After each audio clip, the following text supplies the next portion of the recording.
Pernah nggak sih kalian merasa kalau penggunaan bahasa Indonesia yang baik dan benar itu terasa kaku, membosankan, atau kurang gaul? Di tengah gempuran globalisasi, seringkali kita melihat penggunaan bahasa asing di media sosial kita. Seringkali di setiap kita dapat merasakan kalau menggunakan bahasa istilah asing itu kita akan merasakan lebih bangga, lebih berkelas, atau bahkan lebih pintar. Namun, mari kita pikir bersama, apakah itu sebenarnya kemajuan atau justru tentang hilangnya kepercayaan diri kita mengenai identitas diri kita sendiri? Halo semuanya, perkenalkan nama saya Mikael Nayaka Rajendra. Di sini hari ini saya ingin mengajak teman-teman semua untuk melakukan seminar mengenai alat komunikasi yang sering kita gunakan namun kita lupakan maknanya. Mari kita bicara tentang bahasa Indonesia sebagai napas dan jati diri kita yang seharusnya kita banggakan dan seharusnya kita gunakan, tapi mengalami perubahan yang berkelanjutan di zaman kini. Kita hidup di era digital yang dinamis, di mana informasi mengalir tanpa berhenti dalam hitungan detik. Di media sosial sendiri, kita terbiasa melihat fenomena bahasa campuran, bahasa slang yang terkadang membuat batasan bahasa itu menjadi kabur, tidak terlihat merupakan abu-abu. Memang tidak ada salahnya mempelajari bahasa asing, karena hal ini merupakan kebutuhan di dunia global untuk memperluas jaringan dan juga ilmu pengetahuan.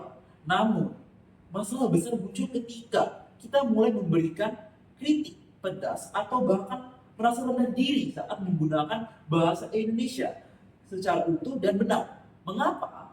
Kita terkadang merasa asing dan bahkan merasa tidak sesuai dengan menggunakan bahasa kita sendiri, yaitu bahasa Indonesia.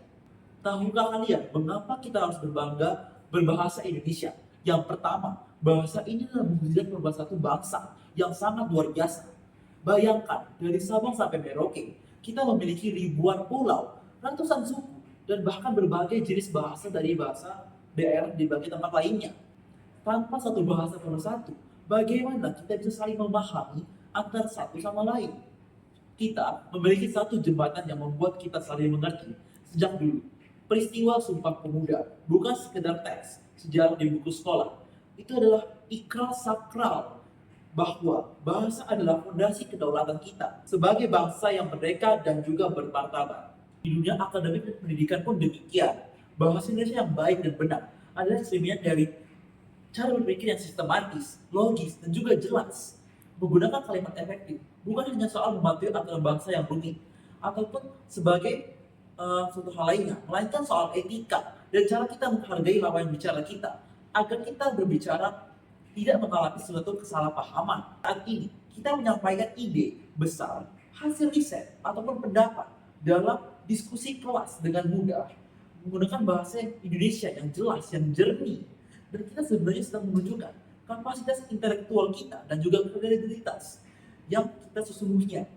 Seorang mahasiswa yang cerdas adalah mereka yang mampu menyampaikan pemikiran yang kompleks jadi sesuatu yang mudah dipahami melalui penguasaan bahasa yang mumpuni. Selain itu, mari kita lihat peran generasi muda sebagai garda terdepan dalam melestarikan bahasa Indonesia. Kita adalah pemegang estafet penjaga bahasa di masa depan.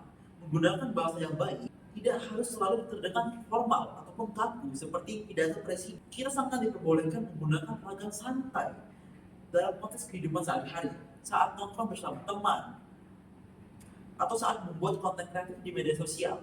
Kuncinya adalah kesantunan dan ketepatan konteks. Kita harus tahu kapan menggunakan ragam formal dan kapan boleh menggunakan ragam yang santai, asalkan tidak merusak kaidah dasar yang ada. Jangan sampai kita fasih berbicara bahasa asing, tapi justru kita gagal dalam menggunakan bahasa Indonesia kita. Bayangkan jika identitas kita perlahan hilang karena ketidakpedulian kita. Jika kata-kata indah dalam bahasa Indonesia mulai digantikan sepenuhnya oleh istilah asing yang sebenarnya memiliki pendanaan yang kata lebih kuat daripada bahasa kita sendiri.